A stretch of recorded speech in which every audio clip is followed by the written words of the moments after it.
The Wyoming Territory stretched beneath a pewter sky in late autumn of 1881, its endless expanse broken only by the jagged silhouettes of the Teton Mountains rising like ancient guardians against the horizon.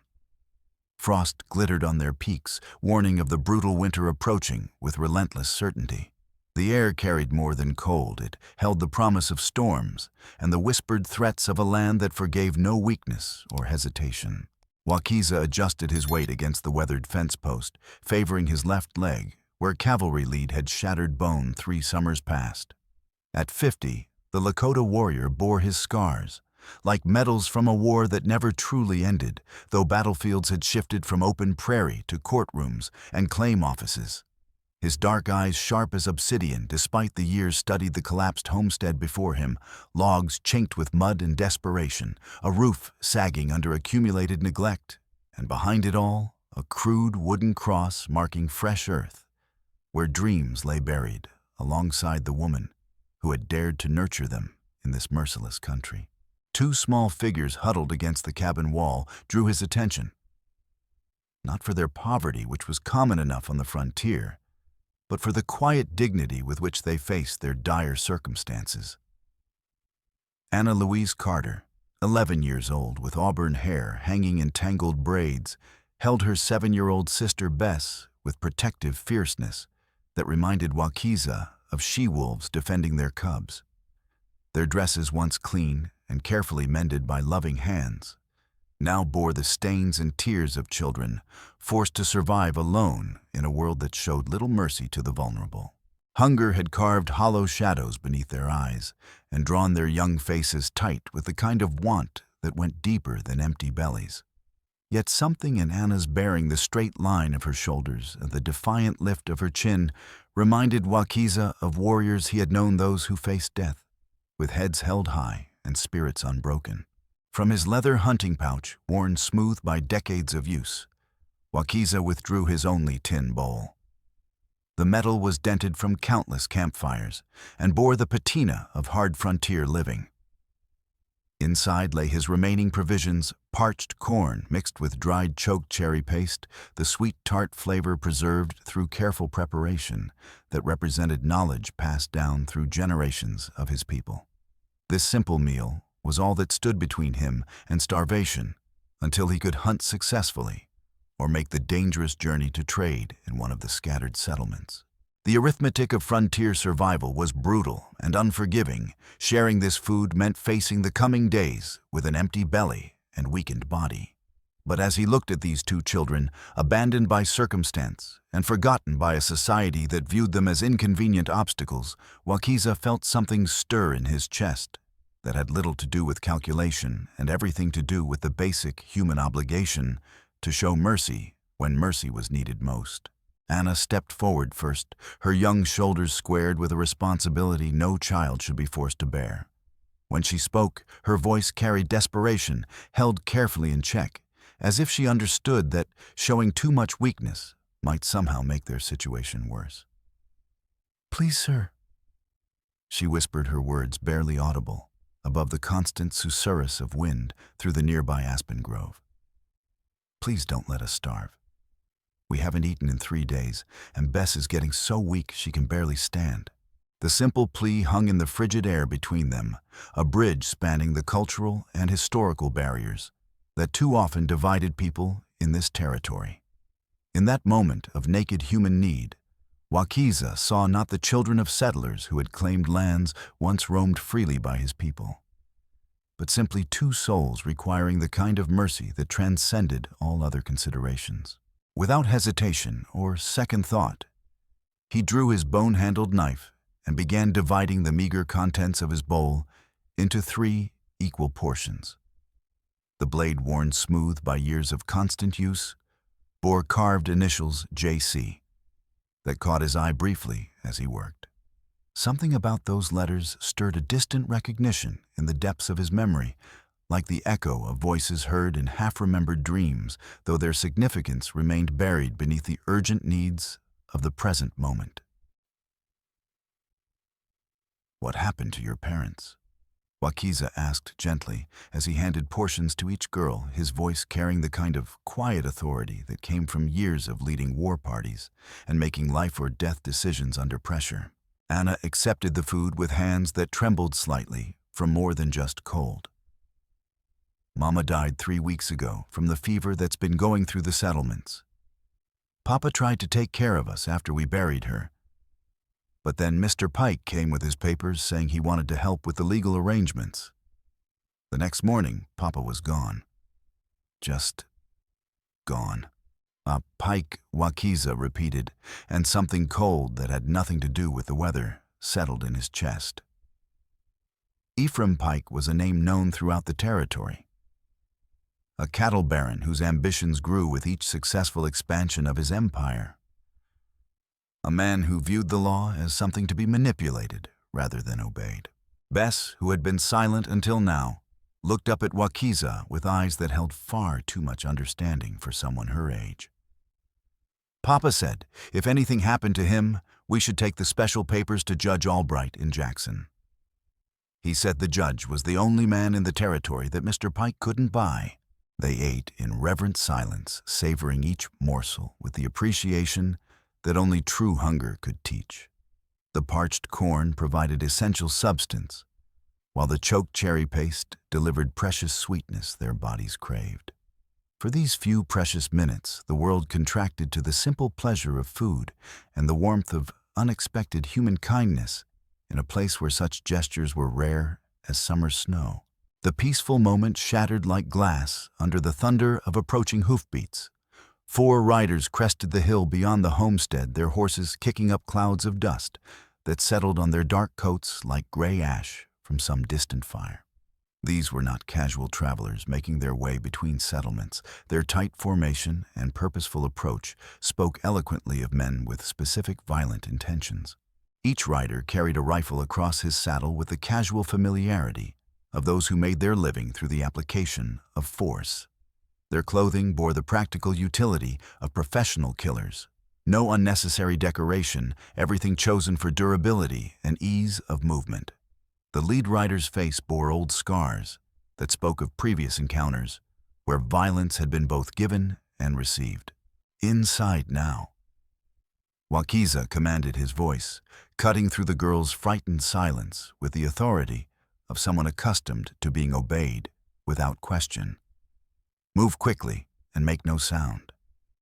Anna grabbed Bess's hand and pulled her toward the cabin entrance as Wakiza dragged a splintered plank across the doorway. The makeshift barrier would not stop determined men for long, but it might provide the crucial seconds that could mean the difference between life and death when professional killers came calling.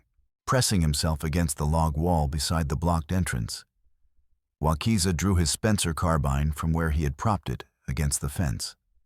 The rifle was a veteran of the war between the states, its walnut stock scarred by hard use, but its mechanism still reliable after all these years. He had loaded only 3 cartridges that morning. Ammunition was precious and expensive, intended for hunting small game rather than fighting pitched battles against multiple opponents.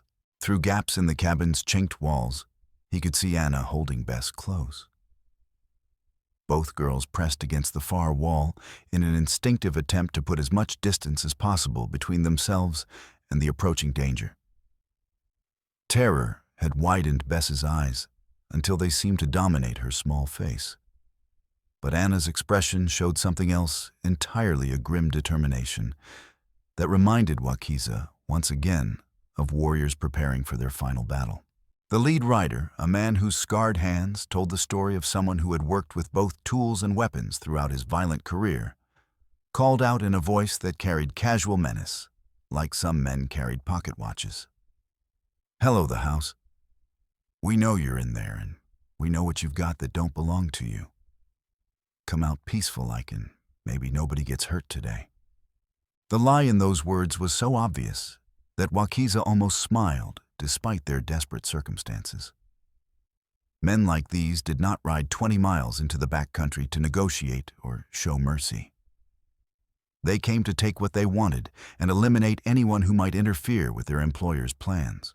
One of the riders dismounted and approached the cabin door with the confident stride of someone who had performed this task many times before. His spurs created a metallic countdown to violence each step, bringing them closer to the moment when words would give way to gunfire and blood.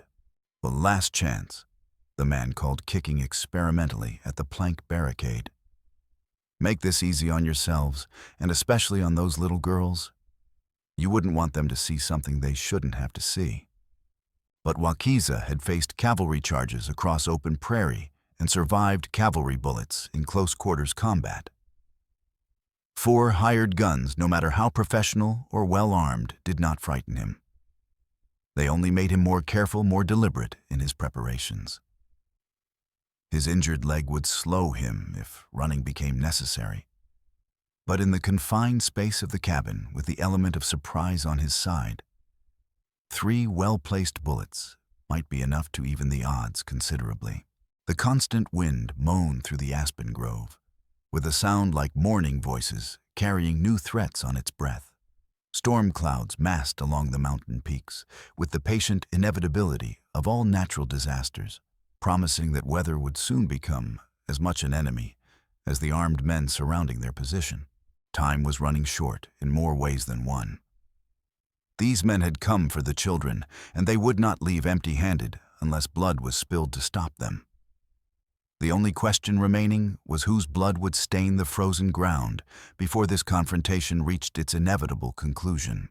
As Pike's hired killers began their methodical search of the cabin's sparse contents, scattering the girls' few remaining possessions across the dirt floor with deliberate cruelty, Wakiza noticed something that made his pulse quicken with sudden hope. When Anna pressed closer to him for protection, seeking the kind of safety that only human contact could provide in moments of extreme fear, he glimpsed the edge of a paper document protruding slightly from beneath her dress collar. The document had been carefully sewn into the fabric of her garment, hidden with the kind of desperate ingenuity that suggested someone had expected exactly this sort of search. Dark stains on the visible portion looked suspiciously like dried blood, as if the hiding had been accomplished under urgent and dangerous circumstances. "What is this, child?" Wakiza whispered, touching the paper's edge with fingers made gentle by years of handling delicate things in the wilderness. "What did your father give you to hide?" Understanding flashed in Anna's eyes like sunlight breaking through storm clouds. With movements made clumsy by fear and cold, she began working to extract the concealed document from its hiding place.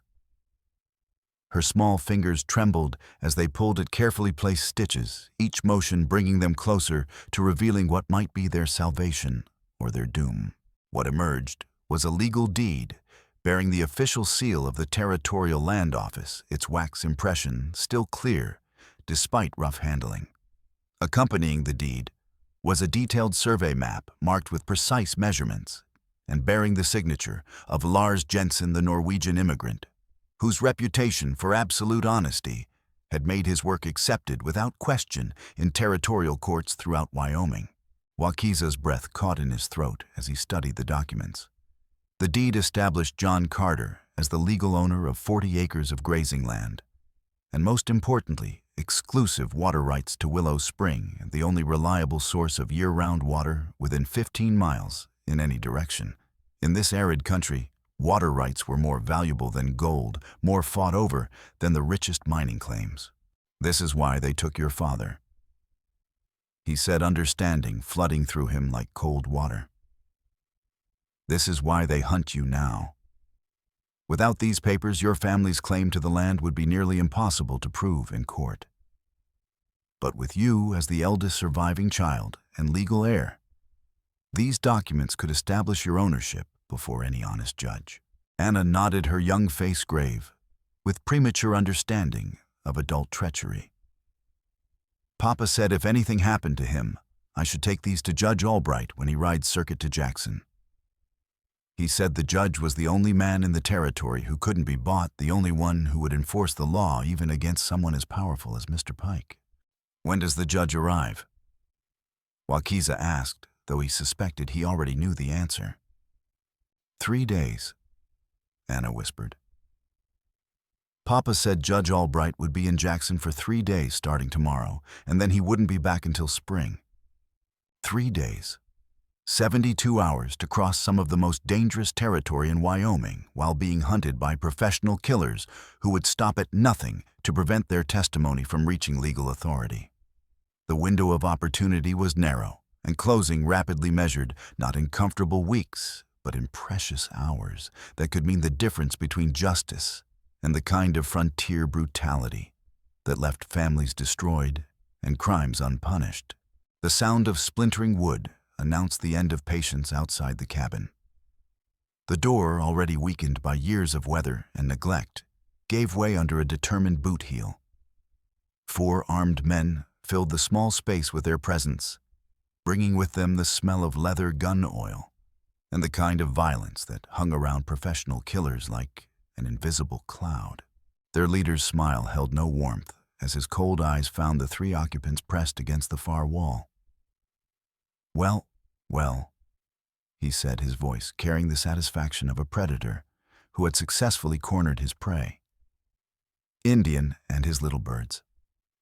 We've been looking all over creation for these girls. The man stepped further into the cabin, his hand resting casually on the butt of his holstered revolver.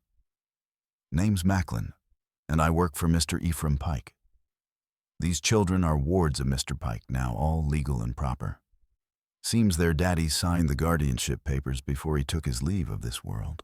Wakiza stepped forward slightly, positioning his body between the armed men and the children, with the kind of protective instinct that transcended all considerations of personal safety. His rifle remained ready, but not quite threatening, a careful balance between preparedness and the sort of obvious menace that might trigger immediate bloodshed. The girls are under my protection now, he said quietly, his voice carrying the kind of calm authority that came from facing death many times and learning not to flinch.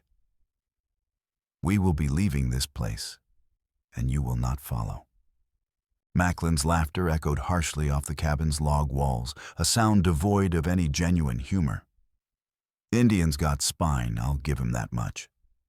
But he's forgetting who runs things in this territory. Mr. Pike owns everything from the Tetons to the Powder River, and that includes deciding what happens to orphan children who don't have anyone else to look after their interests. The scarred gunman's expression grew more serious, his casual demeanor giving way to the kind of focused intensity that preceded violence. You can walk away, old man. Take that gimpy leg of yours back up into the mountains where you belong. Nobody has to die here today, but that's going to change real quick if you don't show some sense. Anna pressed closer to Wakiza's side, her small hand clutching the precious deed against her chest, as if physical contact could somehow protect the document from the forces arrayed against them. In her eyes, Wakiza saw the same desperate hope he had witnessed in the faces of his own people, when they realized that no amount of courage or determination could overcome the simple mathematics of superior firepower and ruthless determination. We go tonight, Wakiza told the girls in Lakota, then repeated the words in English when he saw Macklin's eyes narrow with suspicion. The decision crystallized in his mind, with the clarity that came from recognizing when all alternatives had been exhausted. They could not fight 4 professional killers in the confined space of the cabin and hope to survive. Even if his 3 bullets found their marks, the noise would bring other searchers, and eventually they would be overwhelmed by sheer numbers. They could not remain here and expect mercy from men who viewed children as property to be claimed and obstacles to be removed. Their only option was escape under cover of darkness, racing across dangerous country toward Jackson, and their single chance at finding justice in a system that too often favored money and influence over truth and law. It was a desperate gamble with odds that favored their enemies at every turn. But it was the only path that offered even the possibility of survival. The standoff stretched taut between the 2 groups, balanced on words and movements that could not be recalled once made. Outside, shadows lengthened as the sun sank toward the western peaks, bringing with it the concealment of darkness, along with temperatures that could kill the unprepared. Their window of opportunity was measured in hours now, not days, and every moment of delay allowed their enemies to strengthen their positions and call in additional forces. Macklin seemed to sense the shift in Wakiza's posture and the subtle change that preceded decisive action. His own hand moved fractionally closer to his weapon, while his companions spread out to cover all possible angles of attack or escape. The cabin suddenly felt smaller, the walls closer, as if the very air had grown thick with impending violence. "Think carefully, Indian," Macklin said, his voice dropping to a whisper that somehow carried more menace than any shout. "These little girls have already lost their mama and their daddy. You really want them to lose the only friend they've got left, because that's what's going to happen if you don't start showing some sense real soon." But Wakiza had made his decision, and once made it, would not be unmade by threats or promises or any consideration short of the children's immediate safety. Somewhere in the gathering darkness, outside their path to freedom, waited to be claimed if they were brave enough to take it and strong enough to walk it to its conclusion. Night fell across the Wyoming Territory like a heavy shroud, bringing blessed concealment along with bone-numbing cold that made every breath visible in small puffs of vapor. Wakiza waited until thick clouds had swallowed the moon completely before leading Anna and Bess through the cabin's rear window, where the original glass panes had long since been replaced by oiled paper that tore easily under careful pressure. The girls moved with the kind of instinctive silence that came from growing up in a world where making too much noise could attract the attention of predators, both human and animal. Every step had to be planned, every sound muffled, because their lives now depended entirely on remaining undetected by the armed men who continued to patrol the area around their former shelter. Pike's sentries had positioned themselves to watch the obvious approaches, the front door, the well-worn path that led to the main road, and the cleared area around the well where travelers typically watered their horses. But they had overlooked the steep hillside behind the cabin, where years of erosion had carved natural ravines that could conceal small figures moving carefully through the darkness.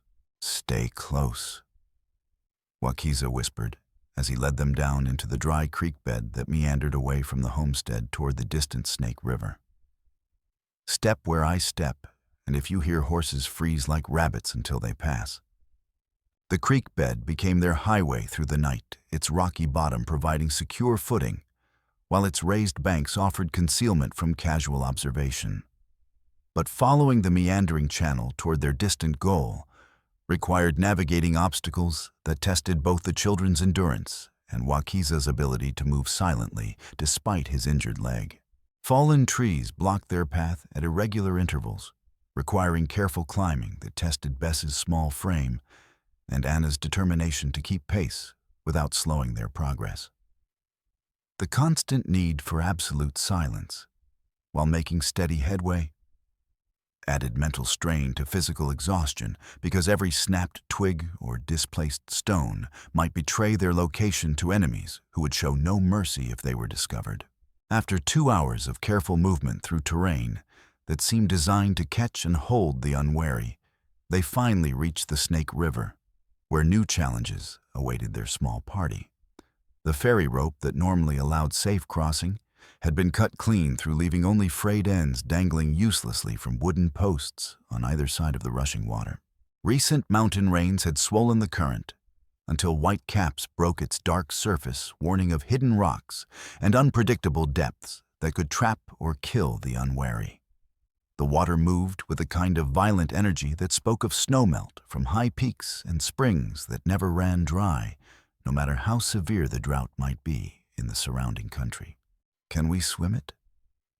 Anna whispered, though. Even as she asked the question, the answer was obvious to anyone who understood the deadly mathematics of fast water and winter temperatures.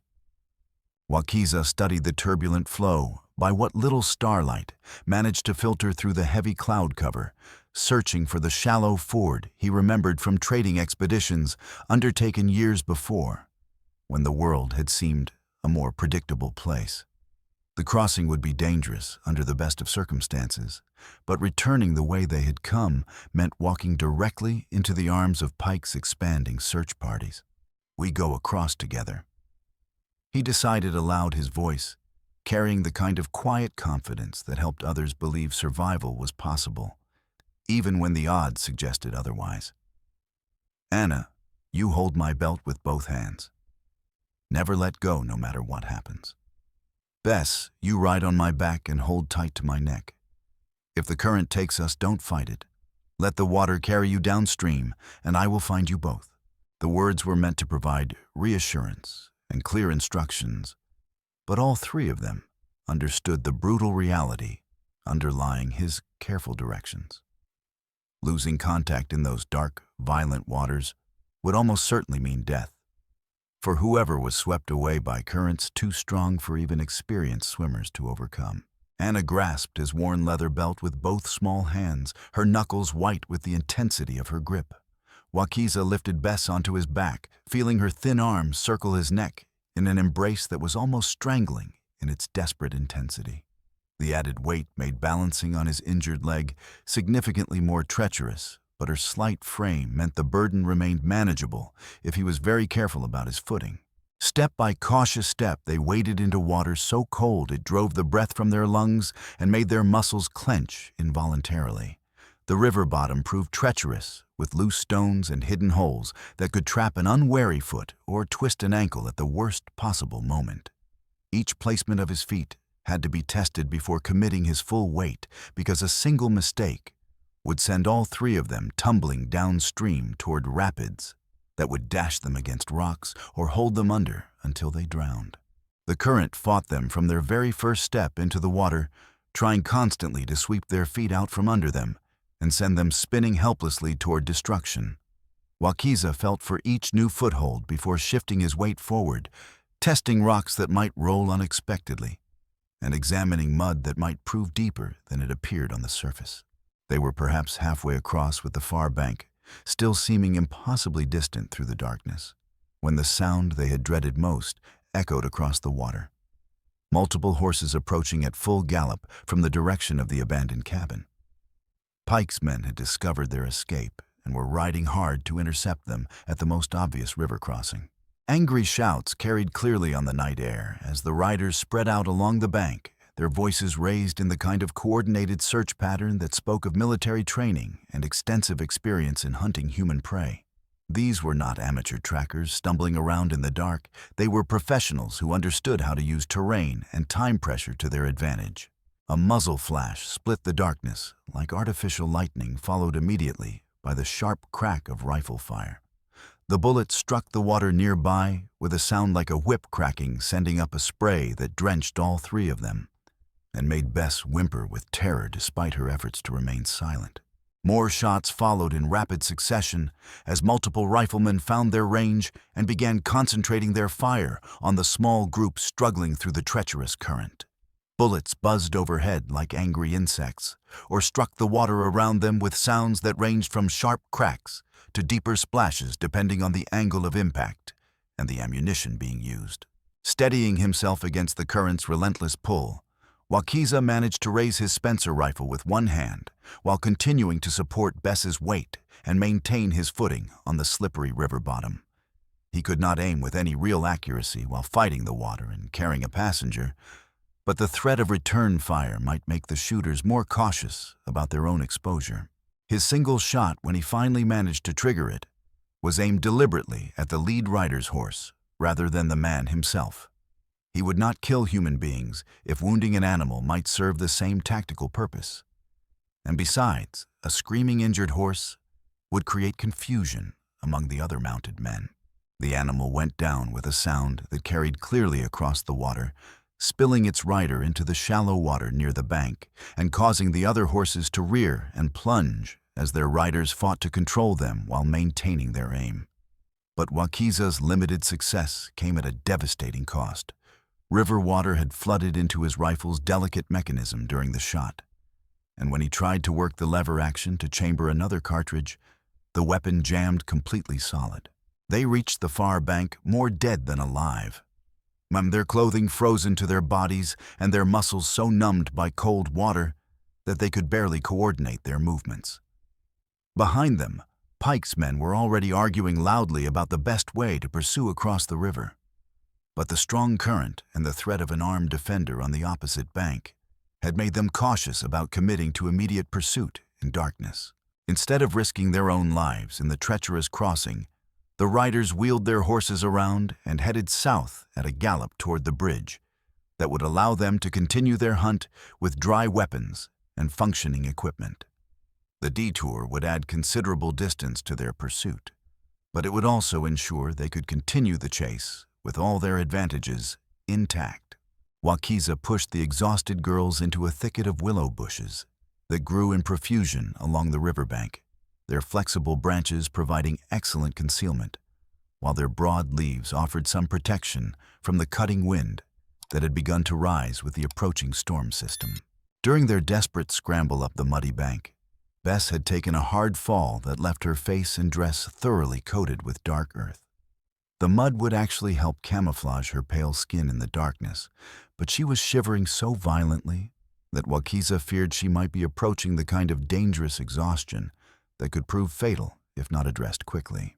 A beaver channel, nearly invisible in the darkness and screened by tall cattails, provided the deeper concealment they needed to rest and warm themselves without being discovered by casual searchers.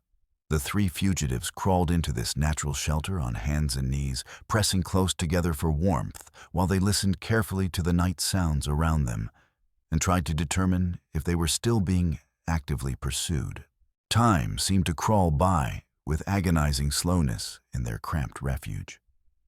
The storm clouds that had been building steadily along the mountain peaks throughout the day finally opened, completely releasing a steady cold rain that would make tracking their movements significantly more difficult, but would also add immeasurably to their misery if they remained exposed to the elements much longer. After what felt like hours, but was probably only 30 minutes, Wakiza made the hard decision that they could not afford to remain stationary any longer. Pike's men would undoubtedly return with reinforcements and better equipment for crossing the river, while daylight would strip away the concealment that darkness provided and leave them exposed to observation from great distances. "Can you walk?" he asked Bess gently, noting how the little girl continued to shiver despite being wrapped in Anna's coat as well as her own thin garments.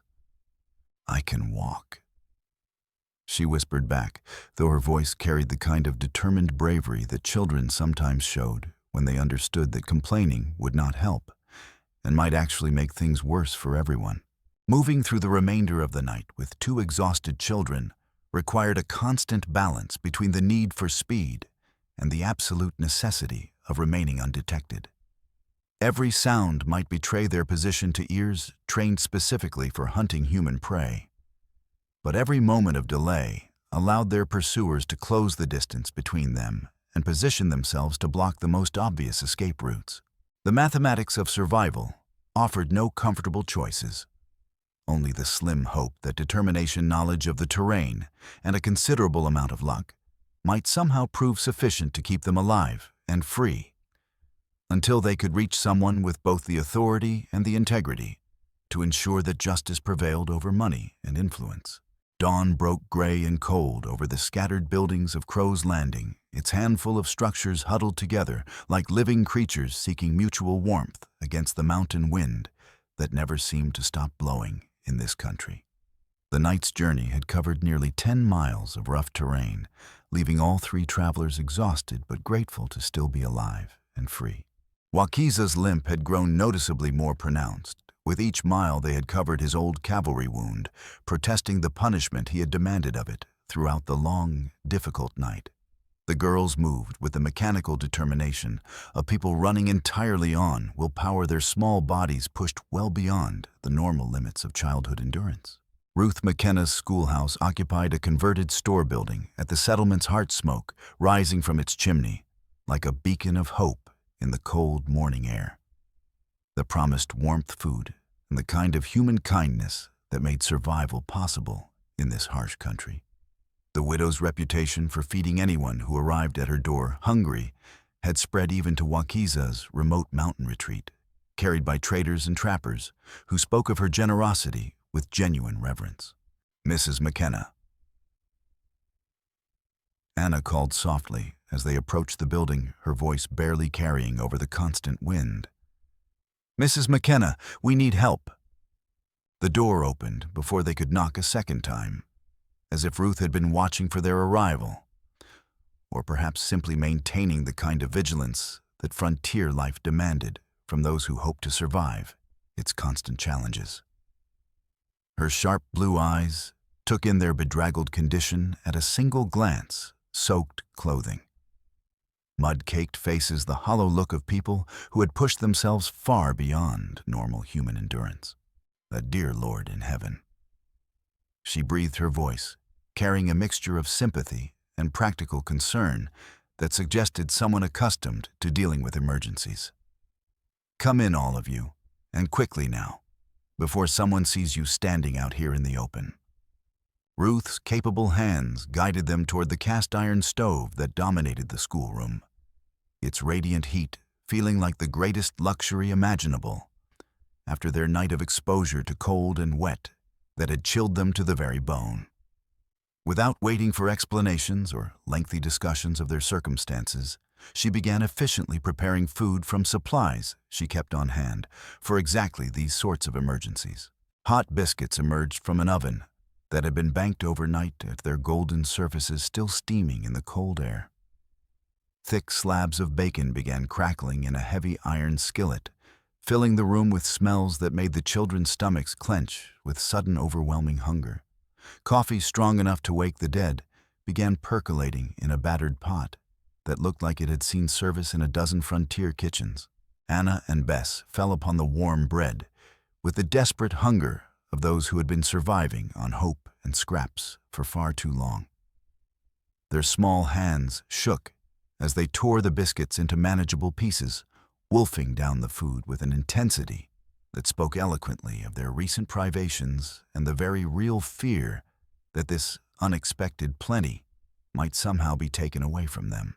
Ruth wrapped Bess in quilts from her own bed, checking small hands and feet carefully for signs of frostbite, while murmuring the kind of reassurances that only someone who had raised children of her own could provide with complete sincerity.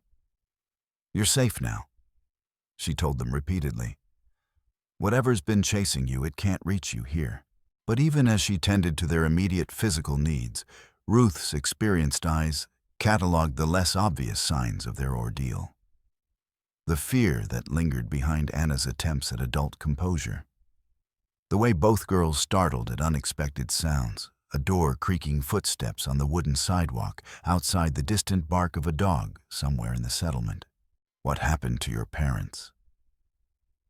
she asked gently, settling into a chair beside the stove, where she could watch both the children and the street outside through windows that had been positioned to provide the best possible view of approaching threats. Anna looked up from her second biscuit crumbs scattered across the front of her torn dress. "Mama died from fever 3 weeks ago. Papa tried to take care of us, but then Mr. Pike came with legal papers, and the next morning Papa was just gone. We've been hiding at the old homestead, but Pike's men found us yesterday." Pike. Ruth's voice carried a weight of knowledge and long-held anger. "Ephraim Pike has been trying to buy, steal, or claim every piece of land with water rights in this territory. Your family's place has the spring that feeds half the creek bottoms between here and Jackson." Before anyone could respond to this observation, the sound of approaching hoofbeats made all 4 occupants of the schoolhouse freeze in place. Through the front windows, they could see Deputy Silas Boone dismounting from a horse that bore obvious signs of hard riding through difficult country. Ruth moved to open the door before the young lawman could knock her movements quick and decisive. "Silas, what brings you out so early? And why do you look like you've been riding all night?" Deputy Boone accepted the offered coffee with hands that showed slight tremor from exhaustion and stress. His normally cheerful demeanor had been replaced by the kind of grim seriousness that dangerous situations demanded from those charged with maintaining some semblance of order in a largely lawless territory. "Sheriff Holt's been asking questions around town." He reported, his voice carefully neutral in the way of lawmen who had learned not to trust their superiors completely. "Says there might be federal rewards posted for information about stolen children. Claims they were kidnapped by hostile Indians and need to be returned to their proper guardians for their own protection. The implications of this statement hit everyone in the room like physical blows. Pike's influence had clearly corrupted even the territorial law enforcement that should have protected innocent people from exactly this sort of persecution. But Silas had more information to share, and his next words offered at least some small reason for hope. "There's something else you need to know." He continued, lowering his voice, even though they were alone in the building. "Lars Jensen keeps his surveying equipment at the rail yard, and he's been asking questions about the Carter family's water rights. If you've got legal papers that need authenticating, his testimony would make them stand up in any court that follows the law, instead of whoever pays the biggest bribes." Ruth looked thoughtful, clearly weighing risks and benefits in the rapid mental calculations that frontier survival demanded. Getting to the rail yard means crossing the main street in broad daylight. Pike's got men watching every building in town, and they'll recognize these children the moment they show themselves. "I'll go with you," she decided aloud. Respectable schoolteacher taking her cousin's children to see the surveyor about family business. It might work if we're careful and don't act like we're trying to avoid attention. But even as they made their plans, the sound of multiple horses approaching from the direction of the main road made everyone in the schoolhouse tense with sudden alarm. Through gaps in the curtained windows, they could see at least 6 riders entering the settlement in formation, their weapons clearly visible and their intentions obviously hostile. "Back door," Silas said quietly, his hand moving instinctively to the revolver at his hip. "Move now before they have time to surround the building." The journey to the rail yard became a test of nerves and careful timing as they used back alleys and the spaces between buildings to avoid observation by Pike's increasingly numerous searchers. Ruth insisted on accompanying them, despite the obvious danger her presence lending the kind of respectability that might deflect casual suspicion from townspeople who had learned not to ask too many questions about Pike's business activities. Silas scouted ahead when possible, his badge and known integrity opening doors that might otherwise remain closed to strangers or anyone obviously running from trouble. But even with his help, they could not avoid all contact with Pike's forces, who seemed to have positioned themselves to control every major route through the small settlement. The confrontation, when it finally came, was swift and brutal in its efficiency. Macklin Pike's scarred foreman blocked their path at the train platform with 2 other men and their horses positioned to control access to the loading docks, where Lars Jensen conducted his surveying work from a small office built into a converted railway car. Well. Macklin said, his voice carrying the kind of casual menace that suggested someone who enjoyed the power that came from terrifying others. "Look what we have here. The schoolmarm and her little lost lambs out for a morning stroll." He dismounted and approached with deliberate slowness, clearly savoring the moment of what he obviously considered inevitable victory. When he reached Wakiza, he grabbed one of the sacred feathers from the warrior's ceremonial bonnet and held it up mockingly for his companions to see. "This your tame Indian schoolmarm?" He asked Ruth, his words dripping with the kind of casual cruelty that viewed other people's dignity as something to be discarded for entertainment. Maybe he needs to learn some manners about staying on the reservation where redskins belong. Ruth's response surprised everyone present, including herself. Without hesitation or apparent thought, she stepped forward and declared, "He's my cousin by marriage, legally adopted into our family after his service as a scout for the territorial militia. Any insult to him is an insult to me and my family's honor." Then, before Macklin could respond to this unexpected declaration, she swung the long wooden paddle she used for stirring the schoolhouse soup, catching the gunman squarely across both shins with enough force to make him howl in pain and surprise, while doubling over involuntarily. Silas used the distraction to shove the second rider off balance, sending him tumbling from his horse to land hard on the wooden platform. Meanwhile, Wakiza carefully noted the positions and weapons of all 3 men, Without engaging directly in the physical confrontation, his damaged leg making close combat a dangerous gamble he preferred to avoid, if other options remained available. The brief scuffle might have escalated into serious violence. But the sound of a train whistle in the distance reminded everyone that they were conducting their business in a very public place, where witnesses might complicate Pike's plans. Macklin retreated to his horse, clutching his bruised legs and promising retribution at a more convenient time and place. "This isn't over," he snarled as he remounted. "Not by a long shot. Mr. Pike don't like people interfering with his business, and he's got ways of making sure they learn better manners." But for the moment, the path to Jensen's office was clear, and they wasted no time in covering the remaining distance to the converted railway car, where the Norwegian surveyor conducted his meticulous business of measuring and mapping the territory's ever-changing legal boundaries. Lars Jensen proved to be a weathered man in his 50s, whose hands bore the permanent stains of ink and the calluses that came from handling surveying chains in all kinds of weather. His workshop was a marvel of organized precision, with maps covering every available wall surface, and instruments arranged with the kind of careful attention that suggested someone who understood that accuracy might literally be a matter of life and death. "I remember your father," he told Anna as he examined the deed and survey map with the thoroughness his reputation demanded. "Good man, honest in his dealings, careful about following proper procedures. This is definitely my work, every measurement, every calculation, every mark on the map."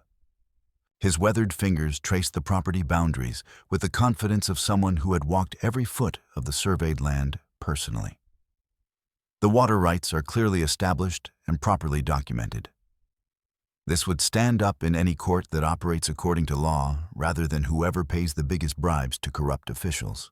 But even as Jensen provided the authentication, they desperately needed the sound of gunfire erupting from the town center, sent everyone in the small office scrambling for cover behind the heavy surveying equipment.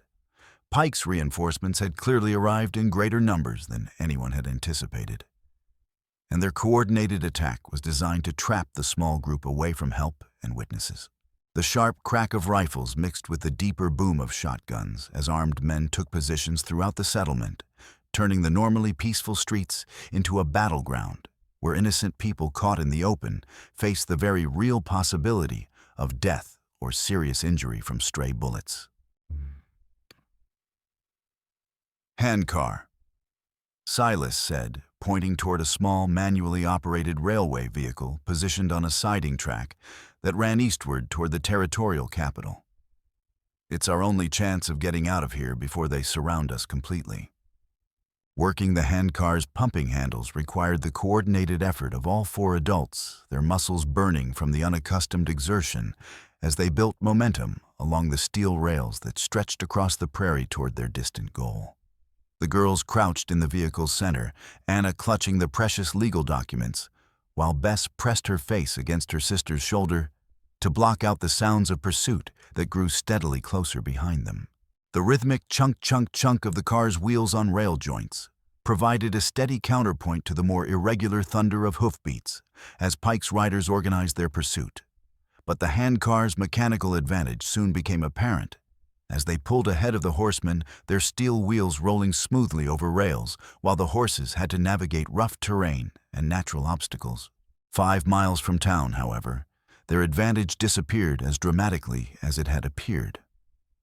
Thick black smoke began rising ahead of them, where the railway crossed a broad draw filled with drought-dried prairie grass. Someone had deliberately set fires to block their escape route, and the flames were spreading with terrifying speed across the sun-baked vegetation. "Abandon the car," Wakiza commanded as the wall of fire grew higher, and the heat began to singe their exposed skin even at a distance. "Into the drainage ditch beside the tracks. Stay low and keep moving." They threw themselves into the muddy depression that paralleled the railway, pressing wet bandanas over their faces in a futile attempt to filter out the choking smoke that rolled across their position in thick, acrid clouds. The heat above them was intense enough to make their clothes smolder and their hair crisp at the edges. Crawling on hands and knees through mud and standing water, they worked their way along the ditch toward clearer air, while the grass fire roared overhead like some ancient dragon feeding on the endless prairie. The noise was deafening, a constant crackling and whooshing that made communication nearly impossible and disguised the sounds of their movements from any potential pursuers. On the far side of the fire, where the smoke finally began to clear enough to allow normal breathing salvation, appeared in an unexpected form. Ure, a Shoshone ferryman, whose small boat operation served the few travelers who needed to cross the swift tributary that fed into the Snake River system, waited with his flat-bottomed vessel drawn up on the muddy bank. Saw the smoke, he explained simply as his boat carried them across the dark water with smooth, powerful strokes of his worn oars. Figured somebody might need help getting to the other side without Pike's men seeing them do it. His weathered face bore the grim expression of someone who understood the price of defying Pike's authority in this territory, but also someone who had made his peace with the necessity of occasionally doing what was right, regardless of the personal consequences that might follow. Pike's got holding pens built along the river about 5 miles downstream, Ure warned as they approached the far bank. Looks like corrals for cattle, but they're designed for holding men. People go in, but they don't come out walking. If your man Carter is still alive, that's probably where they're keeping him until they can make him sign whatever papers Pike wants signed. This revelation transformed their understanding of the situation completely. John Carter was not simply missing or dead, as his mysterious disappearance had suggested. He was alive, but imprisoned, held captive at one of Pike's illegal facilities, where forced labor and convenient accidents provided solutions to problems that money alone could not resolve.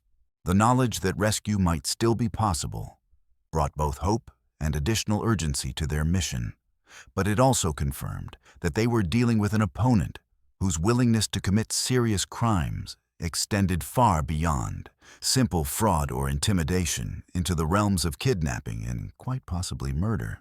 Time was now their enemy in multiple ways. Not only did they need to reach Judge Albright before his circuit court session ended, but they also needed to locate and rescue John Carter before Pike decided that a dead witness might be more convenient than a living one who could potentially testify about the crimes being committed at the remote river facility. The telegraph office in Crow's Landing occupied a narrow building wedged between the general store and the barber shop, its single room dominated by the complex apparatus that connected this remote settlement to the territorial capital and the wider world beyond the Wyoming frontier. The operator had clearly fled when Pike's systematic search of the town began, leaving behind only scattered message forms and the lingering smell of fear.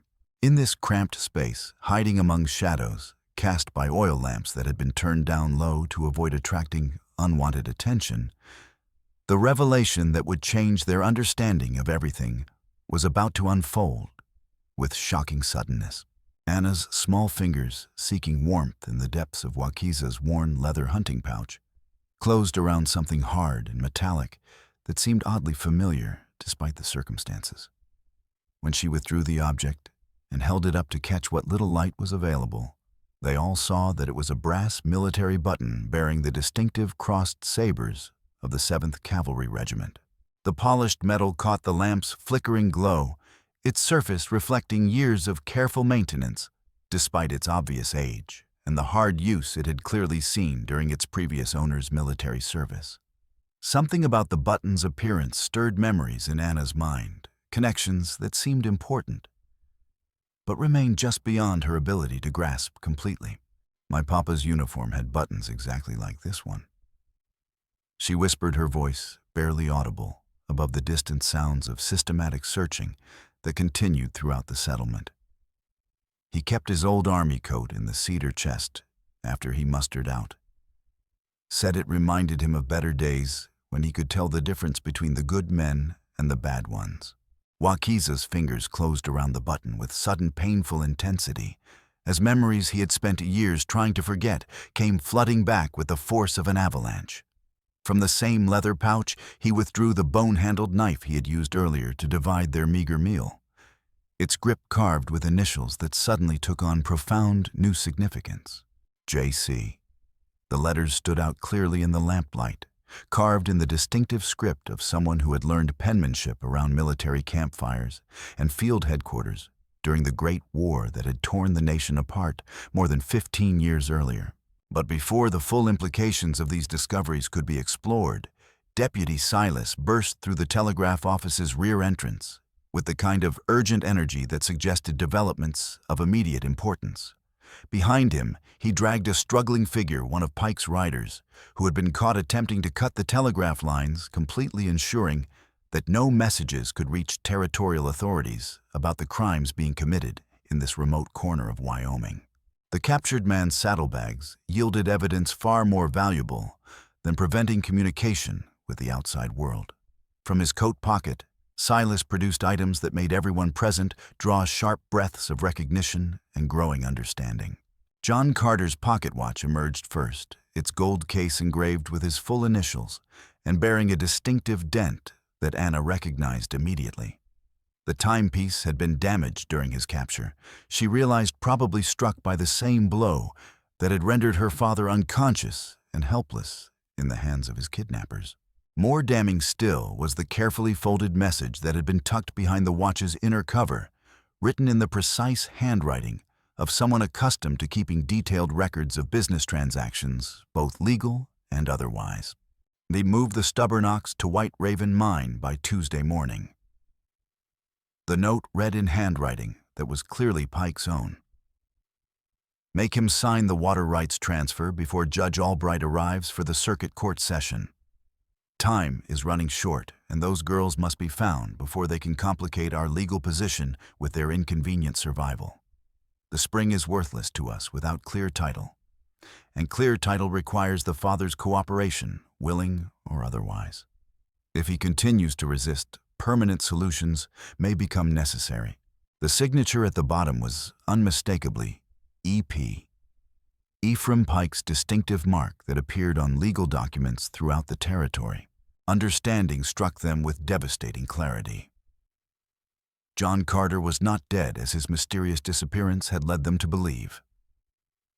He was very much alive, held prisoner at Pike's private mining operation high in the mountains, where forced labor and questionable accidents had become standard operating procedures for dealing with problems that legal maneuvering could not resolve. Pike's increasingly desperate hunt for Anna and Bess was not simply about gaining guardianship over orphan children who might complicate his land grab. It was about eliminating witnesses to his father's kidnapping while coercing a broken man into signing away his family's future under threat of never seeing his daughters again, or worse. White Raven Mine. Wakiza, said his voice carrying the weight of recognition, born from years of hunting and trapping in the high country surrounding the territorial capital. It's a played-out silver claim, about 3 days' hard ride into the mountains, assuming the weather holds and Pike's patrols don't intercept us first. The mine's reputation among those who traveled the backcountry trails was well established and thoroughly unsavory. Dangerous working conditions, laborers who disappeared without explanation, and Pike's private army of enforcers had combined to make it a place that honest men avoided whenever possible. Now it became clear that Pike had been using the remote location for purposes that went far beyond extracting precious metals from exhausted veins. Judge Albright reaches Jackson tomorrow afternoon. Silas confirmed, consulting the territorial court calendar that was posted prominently on the office wall.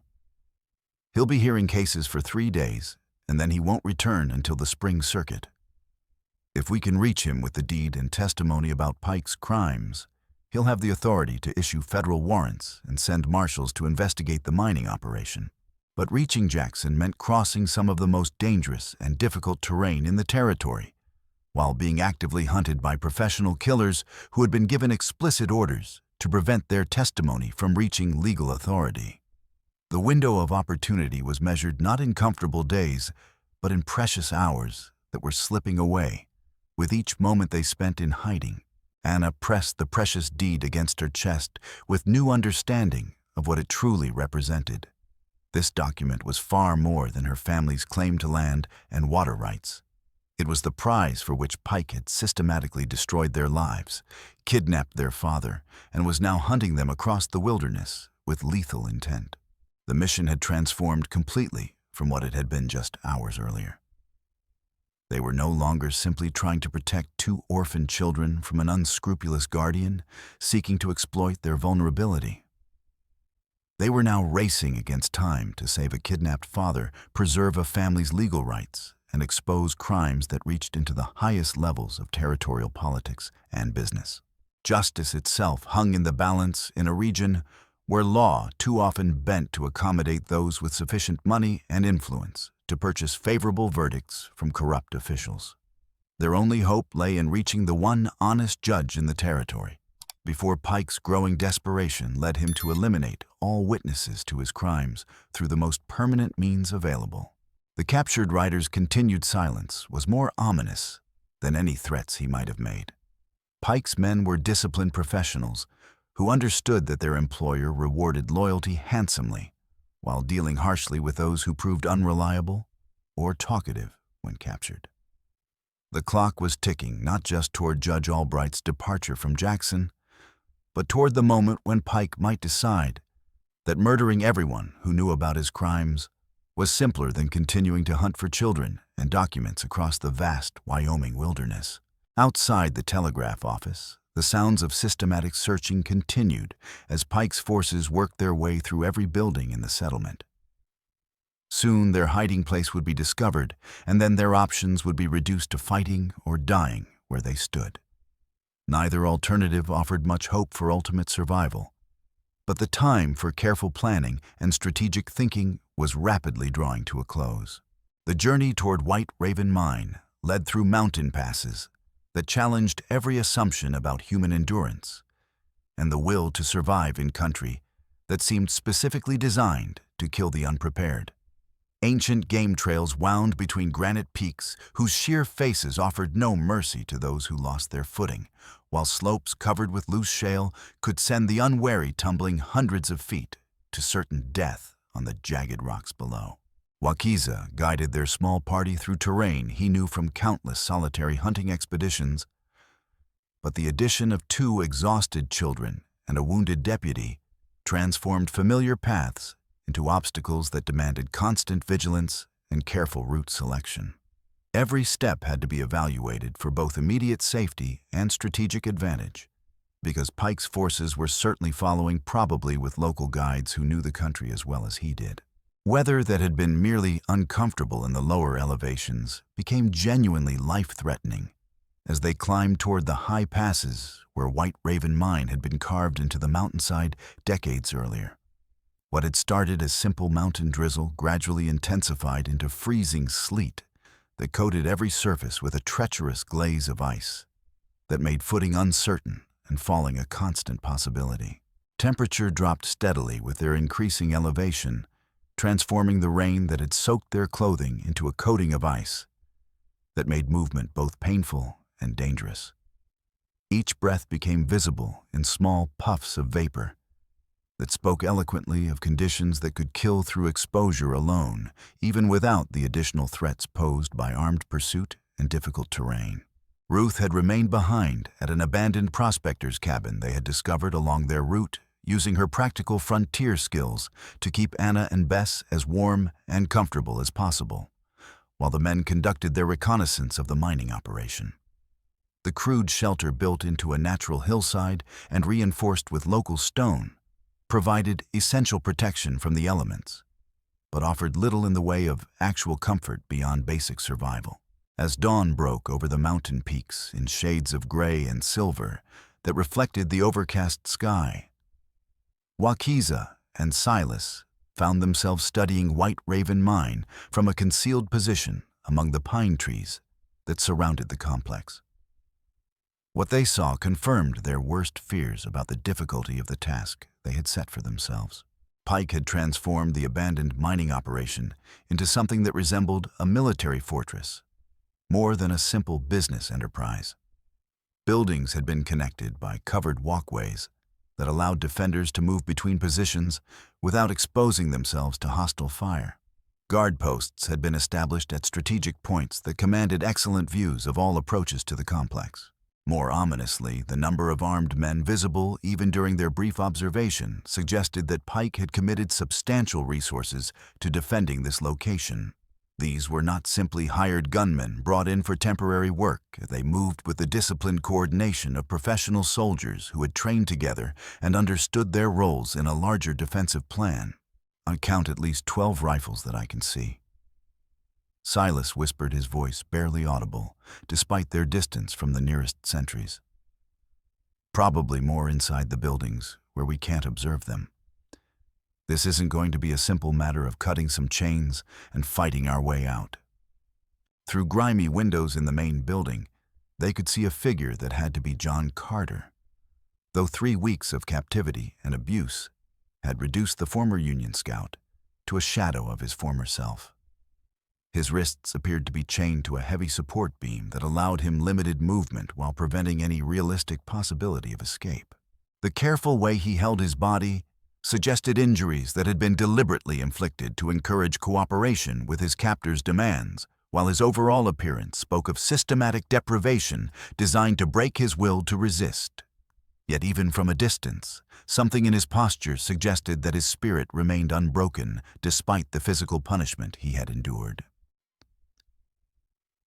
We need a diversion, Wakiza decided after studying the defensive arrangements for the better part of an hour. Something that will draw the guards away from the main building long enough for us to reach your father and cut him free. But even as they made their plans, both men understood that they were attempting something that bordered on suicide. The odds against successfully rescuing John Carter and fighting their way out of the complex were overwhelming, made worse by Silas's shoulder wound, which continued to limit his effectiveness in any sustained combat situation. Their only advantages were surprise desperation and the kind of determination that came from knowing that failure would mean death, not just for themselves, but for 2 innocent children, whose only crime had been surviving the deaths of their parents in a territory where orphans had few protections against those who would exploit their vulnerability. Time was running out in more ways than one. Judge Albright's court session would begin in less than 24 hours, and if they failed to reach Jackson with evidence of Pike's crimes, the corrupt rancher would have months to consolidate his position and eliminate any remaining threats to his illegal empire.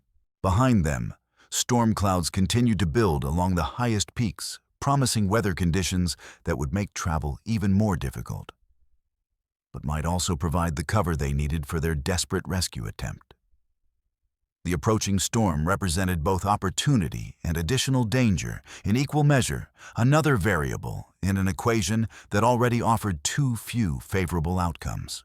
The decision to act came when they saw Pike himself arrive at the mining complex, accompanied by Sheriff Holt and additional armed men whose presence suggested that time for negotiation or subtle approaches had run out completely.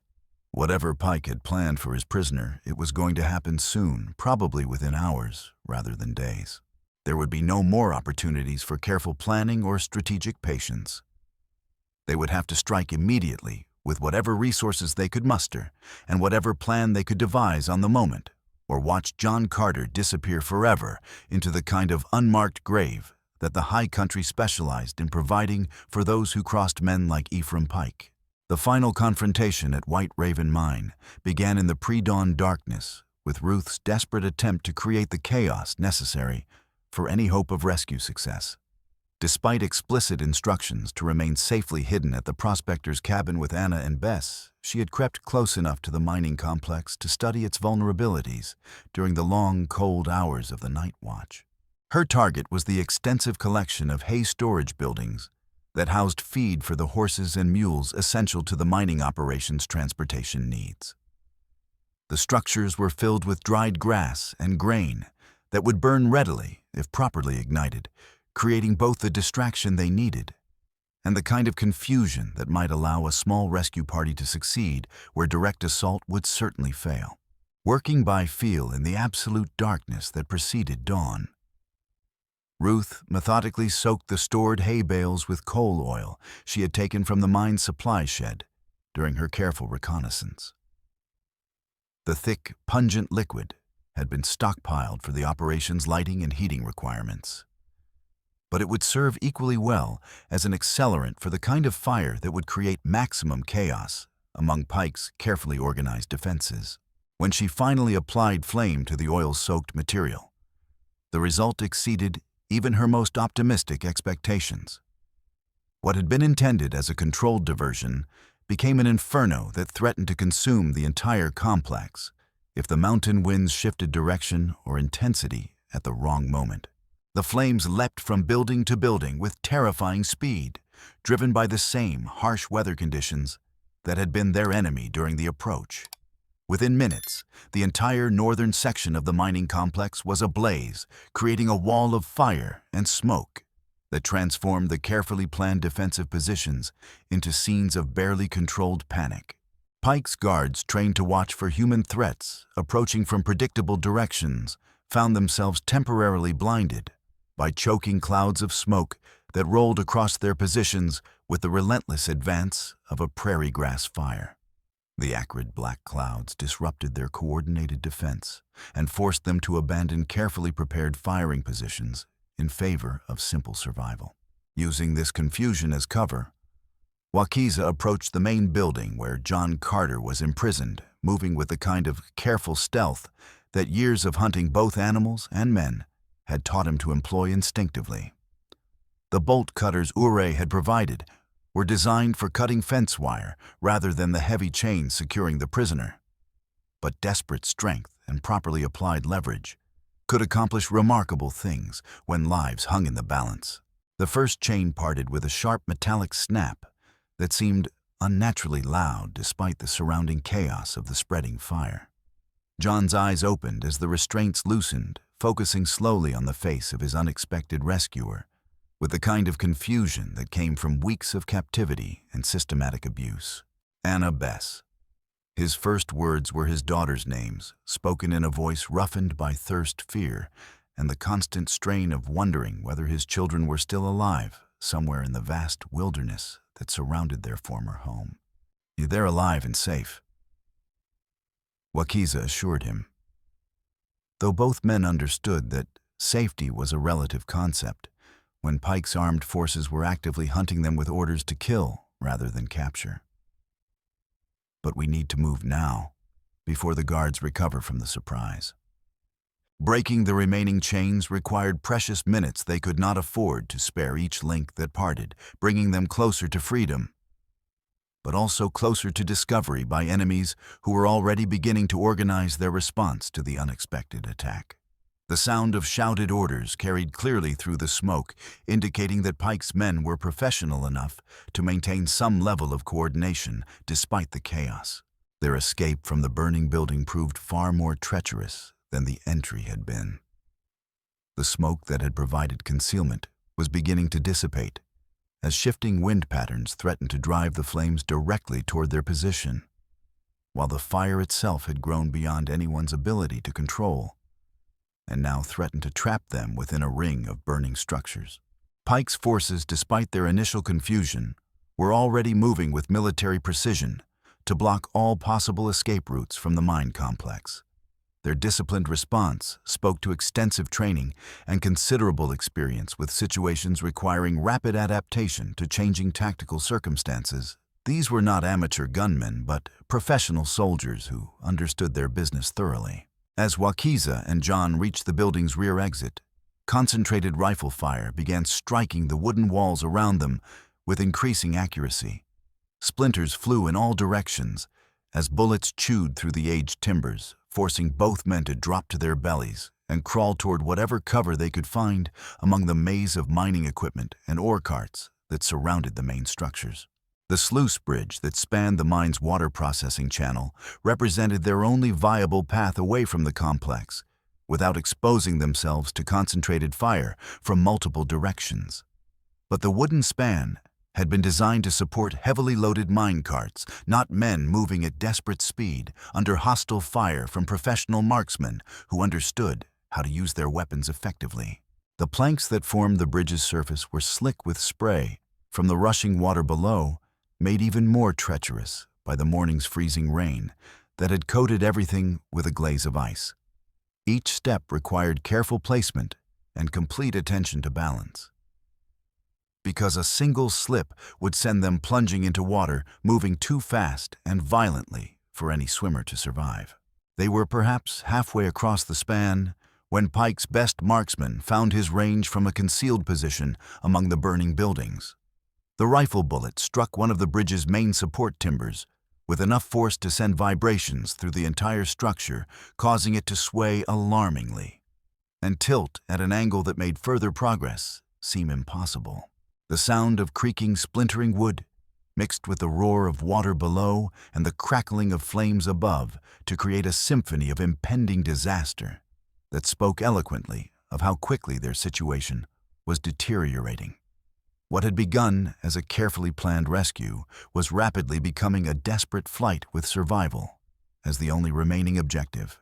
Wakiza's injured leg, pushed far beyond its normal limits by the night's exertions, and the stress of carrying extra weight during their river crossing hours earlier, finally betrayed him at the worst possible moment in their escape attempt.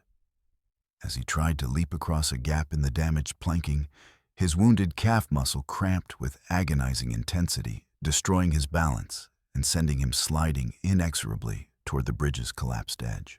For several heart-stopping seconds that seemed to stretch into eternity, he hung by his fingertips over the churning water, 20 feet below his grip, weakening steadily as the wet wood offered little purchase for hands that had been numbed by cold and stress.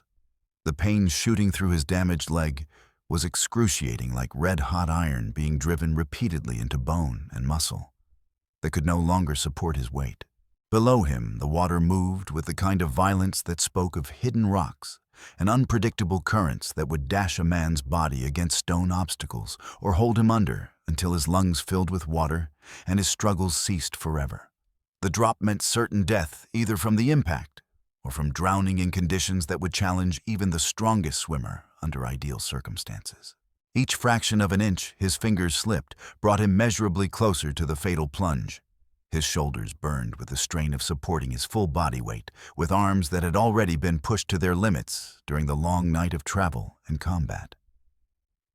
In his mind, he could hear Anna's voice whispering, "Please don't let us starve," and knew that his death here would doom not just himself, but the children who had come to depend on his survival for their own hope of justice.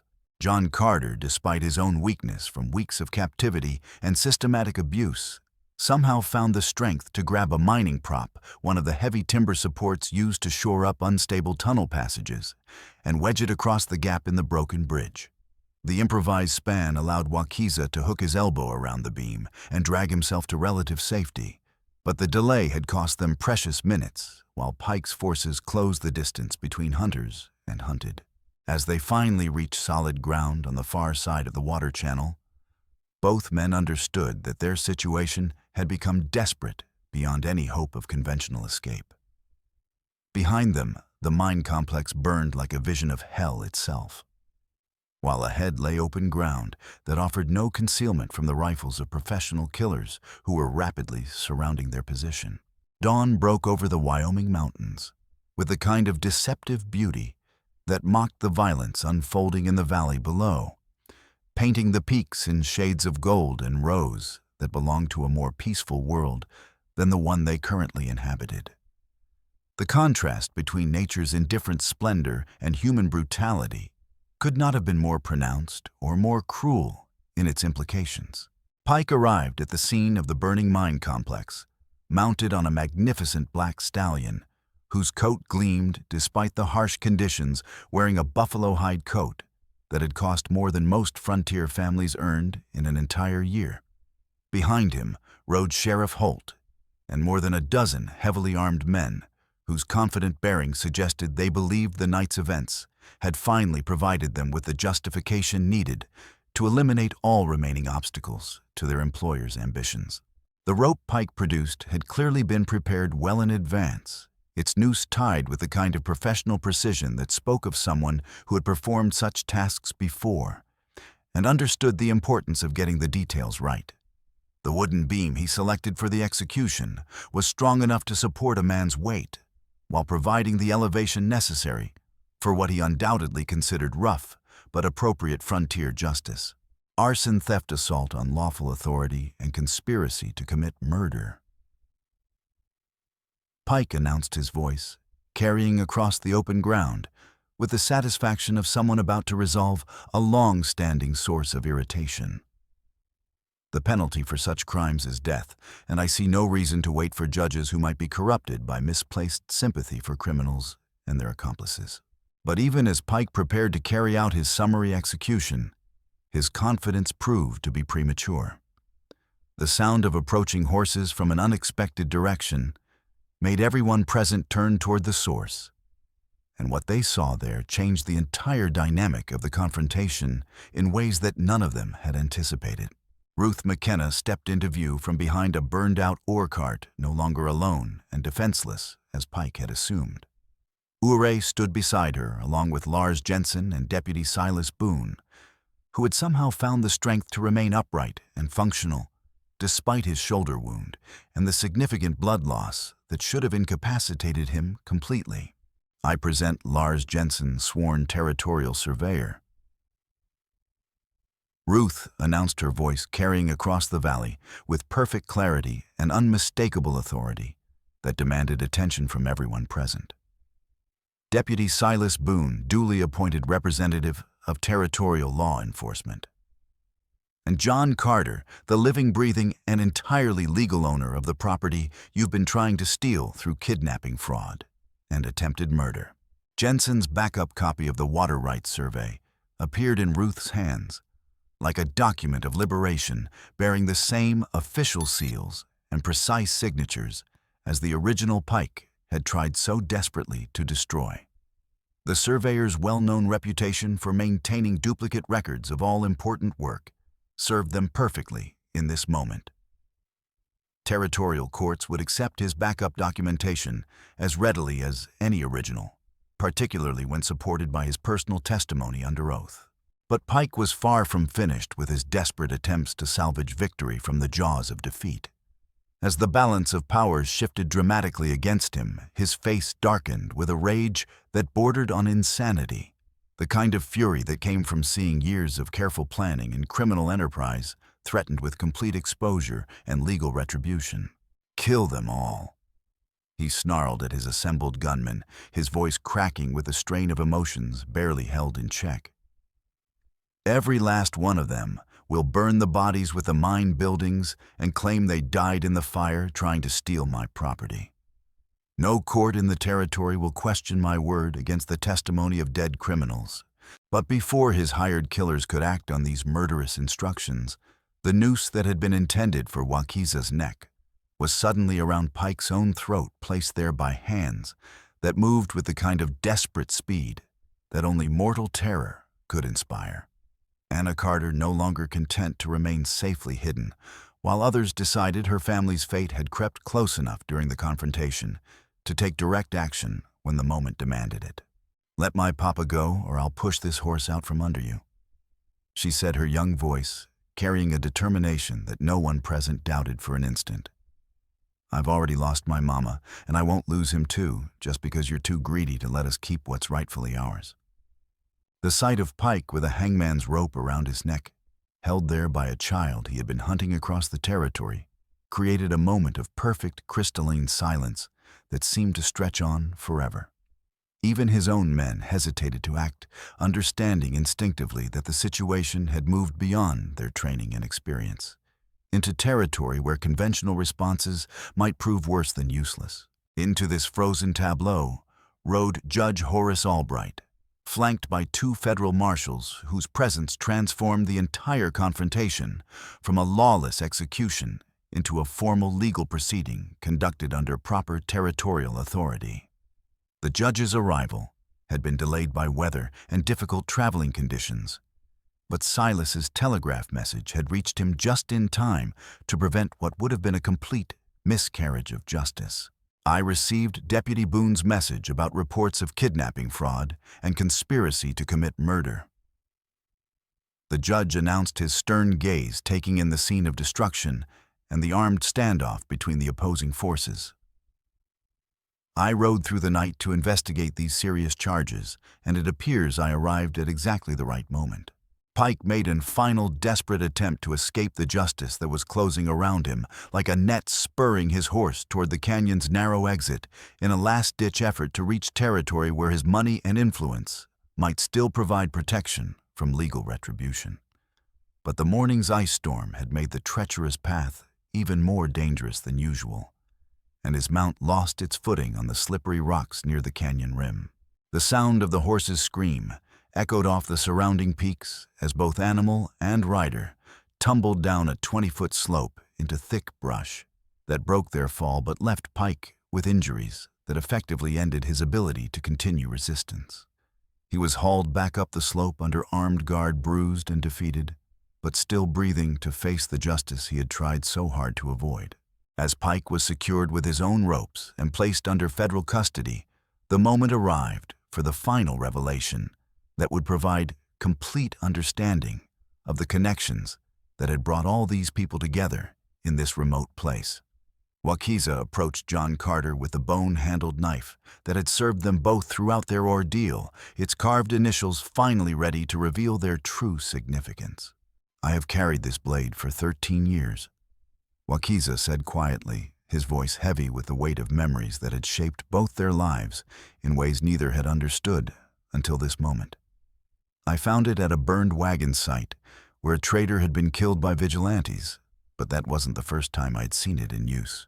He placed the familiar weapon in John's weathered hands, watching recognition dawn slowly in the other man's eyes, as he felt the weight and balance of a knife he had carried through years of Army service, before trading it away for supplies his family desperately needed. Belfourche River Summer of 1868.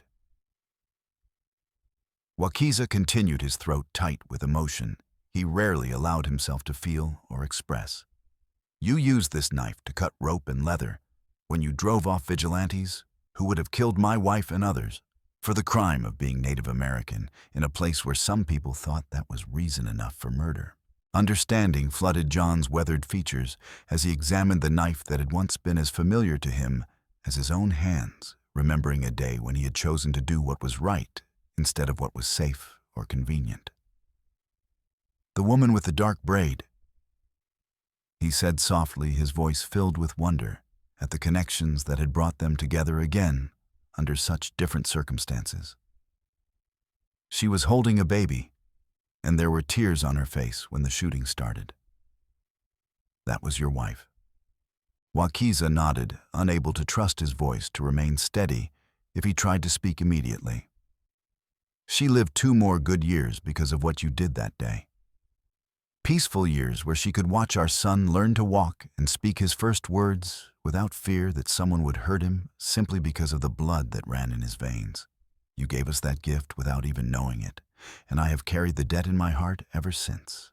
The revelation that Wakiza's assistance throughout their ordeal had been motivated not just by simple human compassion, but by a debt of honor dating back over a decade, provided the emotional closure that everyone present needed to understand the true nature of what they had experienced together. John's moment of courage years before had rippled forward through time to save his own daughters when they needed salvation most.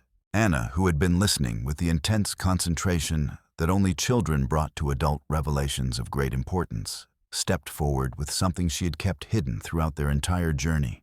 From a carefully sewn pocket in her dress, she withdrew a small cloth packet containing bean seeds her mother had saved from their garden before the fever took her life. "Mama said these were for spring planting if we lived to see another growing season," she said quietly, offering half the precious seeds to Wakiza with the same generous spirit he had shown when sharing his last meal with 2 starving children. "She always said sharing made everything grow better and stronger than keeping things to yourself." Wakiza accepted the seeds with the kind of reverence he might have shown to sacred objects, understanding that they represented far more than potential food for future seasons. They were hope made tangible, the promise that life could continue and even flourish in the harshest circumstances when people chose cooperation over competition, generosity over selfishness, justice over expedience. I will plant them by the creek when the ground thaws. He promised Anna his voice, carrying the weight of an oath that would bind him to this family and this place for years to come. And I will help tend them until they are strong enough to grow on their own, just as I will help watch over you and your sister until you are strong enough to face the world without needing an old warrior's protection. The legal proceedings that followed in Jackson established precedents that would influence territorial law and justice for decades to come. Judge Albright conducted hearings in the territorial courthouse with the kind of methodical thoroughness that left no room for corruption or influence to affect the final verdicts. Pike himself received a sentence of 25 years in federal prison, while his various associates and hired gunmen faced terms ranging from 5 to 15 years, depending on their level of involvement in the conspiracy that had terrorized honest settlers throughout the region. Sheriff Holt's cooperation with federal investigators earned him a reduced sentence. But his detailed testimony about corruption in territorial law enforcement led to widespread reforms in how local officials were selected and supervised. Spring returned to the Wyoming Territory with a gradual warming that marked winter's reluctant retreat from the high country, bringing with it the promise of renewal and the opportunity to rebuild what had been lost during the dark months of Pike's criminal reign. The Carter homestead, battered by weather and neglect during the family's ordeal, slowly began showing signs of recovery. As John's strength returned and his daughters adapted to their new circumstances under Ruth's continued guidance. On a morning when aspen leaves showed their first hints of green, and the mountain peaks seemed less threatening in the warming light of a new season, the reunited Carter family gathered at Willow Spring to build the fence that would mark their legal claim to the water rights Pike had killed to obtain. The barrier was practical rather than ornamental split rails that would protect the spring from contamination, while allowing wildlife access to the life-giving water that made their survival possible. Ruth tied a blue ribbon to one of the fence posts, creating a simple marker that could be seen from their rebuilt homestead and would remind all who passed that justice had ultimately prevailed over greed, corruption, and violence. The ribbon fluttered in the mountain breeze like a small flag celebrating their victory over forces that had seemed overwhelmingly powerful just months before. Anna found a smooth river stone and used her mother's sewing needle to carefully scratch a message into its surface. Mary Carter loved this place and these people. Her memory lives in the good we do for others. 1881. She placed this modest memorial where the spring water bubbled up from underground sources, ensuring it would remain visible to family members who came to draw water in the years ahead. As they worked together on their fence, Wakiza appeared at the tree line above them, his distinctive silhouette as recognizable as ever against the dark pine forest that remained his chosen home. The bean seeds Anna had shared with him had indeed sprouted in the sheltered valley where he had planted them, creating a small garden that would supplement his hunting and foraging, while providing a tangible connection to the family whose lives had become permanently intertwined with his own. He raised his weathered hand in greeting, but did not descend to join them in their work, respecting the boundary between his solitary existence and their community life, while maintaining the bond that would endure for generations to come. Anna waved back with all the enthusiasm her young heart could muster, her voice carrying clearly across the distance, as she called out her heartfelt gratitude for everything he had done to preserve their family. Wakiza's response was characteristically simple. His hand raised briefly in acknowledgement before he turned and melted back into the forest shadows that had sheltered him throughout his long, difficult life. His sacred war bonnet was gone, destroyed in service to healing rather than warfare. But he no longer needed its psychological protection when dealing with a community that had learned to respect him through his actions rather than fear him through symbols of past conflicts. John Carter watched the warrior disappear among the towering evergreens and felt the complex satisfaction of a man whose debts had been both honored and repaid in the strange arithmetic of frontier justice. His moment of simple human decency, 13 years earlier, had rippled forward through time to save his daughters when they needed salvation, most creating a balance that satisfied both practical and moral requirements for a life lived with honor and purpose. The wind that had brought them such hardship during the previous autumn now carried the scent of wildflowers and the promise of abundant water for the crops and livestock that would make their homestead truly prosperous in the years ahead.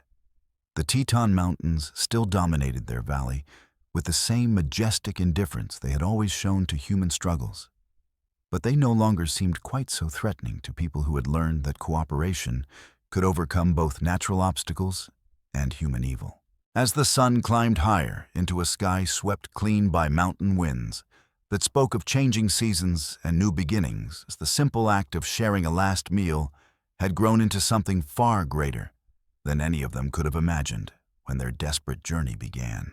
Justice had prevailed, families had been reunited, and the harsh beauty of the Wyoming Territory would continue to test everyone who chose to make their lives within its unforgiving but ultimately rewarding embrace.